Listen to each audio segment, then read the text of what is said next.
Un pétrolier brûle en ce moment même dans le détroit d'Ormuz, sous escorte de près de 40 chasseurs américains. Et le président qui vient d'annoncer sa victoire sur l'Iran n'a pas dit un seul mot là-dessus. Pourquoi ce silence, pile au moment où ça compte le plus ? Parce que c'est pas juste une histoire de pétrolier en feu au large d'Oman, c'est une histoire de récit qui craque en direct pendant que les faits continuent d'arriver sur le terrain. D'après les images satellites, Nazafi Hermes et les communiqués de la compagnie pétrolière Emiracy ADNOC, un nouveau navire a été touché tard vendredi soir, probablement en tentant de traverser sous protection américaine. Et ce n'est ni un accident, ni un cas isolé. Je vais vous montrer deux choses ce soir, et elles ne racontent pas la même histoire officielle. La première, c'est ce qui se passe réellement, minute par minute, dans le détroit d'Ormuz, depuis que Donald Trump a déclaré la guerre terminée. La seconde, c'est ce que Trump et son administration disent pendant que ça se passe. Entre les deux, il y a un écart. Et cet écart, une fois que vous l'aurez vu, vous ne pourrez plus l'ignorer. Un premier fait avant d'aller plus loin, parce qu'il change tout le reste de cette histoire, Donald Trump n'a pas juste évité le sujet, il a fait l'inverse pendant des jours. Il a republié en boucle, sur son propre réseau, un article titré « Donald Trump won the Iran War », signé par un certain James Carafano.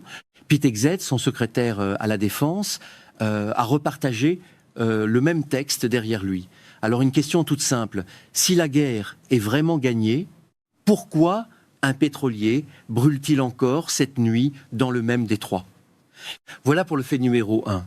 Le fait numéro 2, c'est que ce navire touché vendredi n'est pas le premier. D'après le communiqué officiel d'ADNOC, la compagnie pétrolière d'Abu Dhabi, 15 de ces navires ont été frappés par des missiles ou des drones iraniens depuis le début du conflit, dont 3 rien que cette semaine. Le bilan humain, c'est un mort et 20 blessés parmi les équipages. Ce ne sont pas des chiffres qu'on m'a soufflés à l'oreille. C'est écrit noir sur blanc sur le site d'ADNOC et confirmé début août par Bloomberg et Gulf News. Et voici ce qui rend ce chiffre encore plus dérangeant. Ce pétrolier de vendredi traversait sous escorte directe de la marine et de l'aviation américaine. On parle de 25 à 40 chasseurs, plus des avions de guet aériens AWACS mobilisés pour sécuriser un seul passage. Un dispositif de cette taille, normalement, ça protège un convoi entier, pas un bateau isolé qui finit quand même en flammes. Vous voyez le problème ? Le trafic maritime raconte la même histoire, mais en chiffres bruts. Entre lundi et jeudi de cette semaine-là, seulement 33 navires ont traversé le détroit d'Ormuz, contre 50 la semaine précédente au même moment, d'après les données rapportées par Bloomberg. Ça, c'est pas de l'interprétation, c'est la circulation réelle qui s'effondre sous vos yeux pendant qu'on vous répète que la guerre est terminée. Ce qui est fou, c'est que cette scène n'a rien d'exceptionnel dans son déroulé récent. Depuis des semaines, l'imagerie satellite, qu'elle vienne de Nazafi Hermes ou de sources ouvertes chinoises, reprises par des analystes indépendants, montre le même schéma qui se répète: un point de chaleur, un panache de fumée, un nom de navire, puis le silence côté officiel américain. Ce n'est pas un événement isolé qu'on couvre par hasard ce soir. C'est un compteur qui tourne depuis le début de l'été et que presque personne ne tient à jour publiquement. Bon, à ce stade, on pourrait se dire que c'est juste une frappe de plus dans un conflit déjà connu, la routine tragique d'une guerre maritime qui traîne en longueur. C'est presque rassurant de le voir comme ça, non ? Sauf que non. Parce qu'un détail structurel a changé et presque personne ne le relève. l'UK Maritime Trade Operations, l'organisme britannique qui publiait en temps réel les alertes de navigation dans la zone, a cessé de communiquer ces données comme avant. Le seul canal d'information indépendant qui restait sur cette zone s'est en grande partie tu au moment exact où les attaques s'intensifient. Attendez, c'est pas anodin ce genre de coïncidence de calendrier. Une zone maritime critique pour 1/5 de la consommation pétrolière mondiale, un flux d'informations qui se réduit et un gouvernement américain qui répète en boucle qu'il a gagné. Ce sont 3 pièces du même puzzle et aucune des 3 ne va dans le sens d'un conflit résolu. D'après les officiers cités par plusieurs médias spécialisés dans la défense, ce que révèle vraiment ce déficit de couverture, c'est pas un manque d'intérêt du public. C'est un manque d'intérêt éditorial des grandes chaînes conservatrices américaines à montrer un conflit qui contredit le récit de victoire présidentielle. Vous avez remarqué comme ce genre de détail disparaît toujours avant d'arriver Au gros titre, 25 chasseurs américains n'ont pas suffi à protéger un seul bateau. Et pourtant, officiellement, cette guerre est gagnée. Le vrai problème commence ici, parce que jusqu'à maintenant, je vous ai parlé du terrain. Maintenant, il faut regarder ce que dit et ce que fait l'homme qui a proclamé cette victoire. Et ce premier fil n'est encore rien comparé à ce qui suit. Parce que pendant que ce pétrolier brûlait, Donald Trump vivait sa journée entre une conférence de presse sur les mines et une interview avec Punchbowl News. Et les deux moments, mis bout à bout, dessinent quelque chose de beaucoup plus inquiétant qu'un simple silence. D'abord, la conférence de presse. Elle réunissait des dirigeants d'entreprises minières américaines, un sujet purement économique, sans aucun lien direct avec l'Iran. Et pourtant, en quittant la salle plus tôt que prévu, Trump a lâché cette phrase, mot pour mot. J'ai une excuse pour partir un peu plus tôt, c'est qu'on a une guerre à mener. Une guerre qu'il venait tout juste de déclarer gagner quelques jours plus tôt sur son propre réseau social. Ce sentiment que vous aviez, que quelque chose ne collait pas dans cette histoire de victoire, il était fondé, pas exagéré. Ensuite, l'interview avec Punchbowl News, où le ton devient carrément plus inquiétant. Quand on l'interroge sur une possible remontée des prix de l'essence, Trump répond que oui, il pourrait remonter, mais seulement, je cite, « si je dois refaire une frappe ». Il ajoute ensuite que les prix baisseront si l'Iran accepte un accord, en insistant sur le fait que Téhéran, selon lui, ne veut clairement pas être frappé à nouveau. En clair, il transforme le prix à la pompe payé par des millions de familles américaines en levier de pression personnelle sur un conflit qu'il prétend déjà terminé. Il a fait faillite avec 3 casinos côte à côte Atlantic City, et aujourd'hui, il décide seul si votre plein d'essence va coûter plus cher selon son humeur du jour. Ça inspire vraiment confiance. Petite précision qui compte avant d'aller plus loin, parce que ce type de citation reste une déclaration publique du président, rapportée telle quelle par les journalistes présents, et non une interprétation de ma part. Ce qu'il a dit, il l'a dit devant caméra, à visage découvert, dans le cadre d'une interview accordée volontairement. Alors on pourrait s'arrêter là et considérer que c'est juste du Trump habituel, de la provocation verbale sans conséquences réelles. Sauf que ça ne tient pas, parce qu'au même moment, un autre membre de son administration donnait une version totalement différente, presque contradictoire, de ce qui se passe réellement dans le détroit. Soyons honnêtes 2 secondes sur le meilleur argument en face, parce qu'il existe et il mérite d'être dit sans caricature. L'administration Trump peut affirmer, sans mentir frontalement, que l'objectif militaire initialement annoncé frapper et dégrader les capacités nucléaires iraniennes a bien été atteint et qu'aucune guerre terrestre ouverte contre l'Iran n'a suivi les frappes américaines. Pour une partie de l'opinion, ça ressemble à un résultat contenu, pas à un échec. Ce n'est pas un point à balayer d'un revers de main. Sauf que ce détail change toute la lecture de cette affaire. Un objectif militaire atteint sur le papier ne dit rien de ce qui se passe ensuite sur le terrain.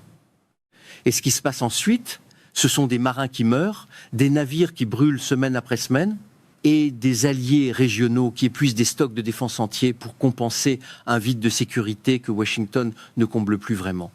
Un cessez-le-feu partiel qui laisse le détroit en flammes, ce n'est pas une victoire stabilisée. C'est une guerre qui a simplement changé de forme. Et voici le mécanisme complet, celui qui relie vraiment les 2 fils de cette histoire. D'après une analyse du Center for Strategic and International Studies reprise par Reuters, l'Arabie Saoudite a utilisé environ 86% de son stock de 2800 intercepteurs Patriot PAC-3 en 38 jours de combat, ne conservant qu'environ 400 intercepteurs par la suite. Les États-Unis eux-mêmes ont consommé près de 65% de leur réserve mondiale d'intercepteurs Patriot et THAD, passant de 2300, 30 unités disponibles, à moins de 850. Ce sont des chiffres publiés, sourcés, vérifiables, pas des estimations vagues. Regardez bien ça, parce que c'est exactement là que la fable de la victoire s'effondre. Un pays qui a réellement gagné une guerre ne voit pas ses alliés vider leurs arsenaux de défense antimissiles pour continuer à encaisser des frappes. Ça ressemble furieusement à un système qu'on croyait insubmersible, un peu comme le Titanic, et qui prend l'eau bien plus vite que ce qu'on veut bien admettre en public. C'est là que Scott Bessent, le secrétaire au Trésor, entre en scène avec une déclaration qui devrait, à elle seule, faire les gros titres. Interrogé sur l'avenir du détroit d'Ormuz, il a affirmé que ce couloir maritime allait devenir, je cite, juste une autre étendue d'eau. Et que dans les 2 prochaines années, plus de la moitié, voire jusqu'à 70% de l'énergie qui transite aujourd'hui passera par des pipelines souterrains. Cette citation est confirmée par plusieurs médias économiques début août. Ce n'est pas une reformulation approximative. Un responsable du gouvernement qui promet des pipelines encore à construire pour remplacer dans 2 ans un couloir maritime en flammes aujourd'hui, ça ressemble surtout à quelqu'un qui vend un appartement qu'il n'a pas encore fini de bâtir en promettant que l'incendie du voisin ne le concerne plus. Faut savoir une chose sur ce genre de déclaration. Quand un responsable du Trésor se met soudain à parler géologie des pipelines plutôt que sécurité maritime, ce n'est généralement pas parce qu'il a une vision d'avenir enthousiasmante. C'est parce que la version précédente du récit ne tient plus et qu'il faut en fabriquer une nouvelle, plus douce à l'oreille. On ne redessine pas la carte énergétique mondiale sur un coup de tête un vendredi après-midi. C'est pas un oubli éditorial que les grandes chaînes proches de Trump évitent de mettre ces 3 éléments côte à côte, les frappes qui continuent, les stocks de défense qui s'épuisent et le double discours de l'administration. C'est un choix répété assez souvent pour ne plus être accidentel. Et c'est même pas le morceau le plus lourd de cette histoire, parce que l'onde de choc dépasse largement le détroit lui-même. Au moment même où ce pétrolier brûlait, des affrontements armés éclataient à Haïz, dans l'ouest du Yémen, entre les forces houthis qui contrôlent Sanaa et l'essentiel de l'ouest du pays, et des forces gouvernementales soutenues par l'Arabie saoudite qui ne tiennent plus qu'une portion réduite du nord. Un second front s'ouvre, presque invisible dans la couverture américaine, pendant que Washington se concentre sur sa communication de victoire. Et il y a un dernier élément qui referme la boucle de façon presque glaçante. Dans les 24 heures précédant cette nuit de frappe, l'Arabie saoudite a signé un pacte de défense élargi avec la Turquie, venant s'ajouter à son accord préexistant avec le Pakistan. Un triangle de sécurité qui se forme précisément parce que le parapluie américain, celui qui était censé garantir la stabilité du Golfe depuis des décennies, ne suffit plus à rassurer ses partenaires historiques. Quand un allié commence à chercher d'autres protections, ce n'est jamais un signe de confiance renouvelée. Ce niveau de détail, il faut aller le chercher soi-même. Personne ne vous le sert sur un plateau entre 2 publicités. Vous ne verrez pas ce triangle Riyad, Ankara, Islamabad présenté comme ce qu'il est vraiment, un vote de défiance silencieux envers Washington sur les grandes chaînes qui reprennent en boucle les postes de victoire du président. Et pourtant, historiquement, c'est exactement ce genre de recomposition d'alliance qui survit bien plus longtemps qu'un cycle d'actualité et qui redessine le rapport de force régional pour les 10 prochaines années, bien après que ce pétrolier précis aura été oublié. Un peu comme dans Le Guépard, où l'on change tout en façade pour que rien ne change vraiment sur le fond, l'administration Trump peut annoncer autant de victoires qu'elle veut, elle ne contrôle plus sur le terrain le calendrier des alliances qui se recomposent sans elle. Vouloir étouffer ce genre de recomposition en la passant sous silence ne fait généralement que la rendre plus visible dès qu'un média un peu curieux se penche dessus, exactement comme l'effet Streisand a fini par l'illustrer ailleurs. Ils ne redessinent pas la carte de l'énergie, ils réécrivent en direct l'histoire d'une défaite qu'ils refusent d'appeler par son nom. Revenez avec moi à l'image du départ. On a commencé avec ce pétrolier en feu, sous escorte massive, dans un silence présidentiel presque total. On termine avec la preuve que ce silence n'était pas de la discrétion stratégique. C'était l'absence de réponse à une question à laquelle l'administration Trump n'a tout simplement pas de bonne réponse à donner. Ce qui semblait être une simple histoire de communication ratée est en réalité la trace visible d'un effondrement stratégique bien plus large, un effondrement que l'Arabie saoudite, les Émirats et même Washington eux-mêmes commencent à payer en intercepteurs, en navires et en alliances qui se recomposent sans eux. Si vous vous contentez des chaînes classiques, cette structure-là, vous ne la voyez jamais dans son ensemble. Vous voyez un pétrolier ici. Une phrase de Trump là, une ligne économique sur les pipelines ailleurs, jamais les 3 assemblés dans le même récit. C'est pas une coïncidence isolée, c'est une méthode. Annoncer la victoire d'abord, gérer les conséquences en silence ensuite, et laisser les alliés sur le terrain absorber le vrai coup pendant que le discours officiel, lui, ne bouge pas d'un mot. Ce qui devrait nous inquiéter, ce n'est pas seulement un pétrolier de plus en feu au large d'Oman. C'est la vitesse à laquelle un gouvernement peut faire glisser un échec militaire non résolu dans la case victoire, sans qu'aucun mécanisme institutionnel ne vienne le contredire publiquement. Et rien ne dit que ça s'arrête là. Les stocks d'intercepteurs continuent de fondre des deux côtés du Golfe, le trafic maritime continue de chuter, et le président des États-Unis a lui-même laissé entendre, dans la même semaine, qu'il pourrait relancer les hostilités si les prix du pétrole ne remontaient pas à son goût. C'est pas la description d'une crise en train de se refermer. C'est la description d'une crise qui attend son prochain déclencheur. Et pendant que cette question reste sans réponse claire de la Maison-Blanche, ce sont des marins anonymes, des équipages émiratis et omanais qui absorbent le coût réel de cette guerre non déclarée, pendant que les porte-paroles continuent, eux, de parler de victoire au passé composé. Qui sème le vent récolte la tempête, et pour l'instant la tempête c'est un allié du Golfe après l'autre qui la traverse, pas la Maison-Blanche.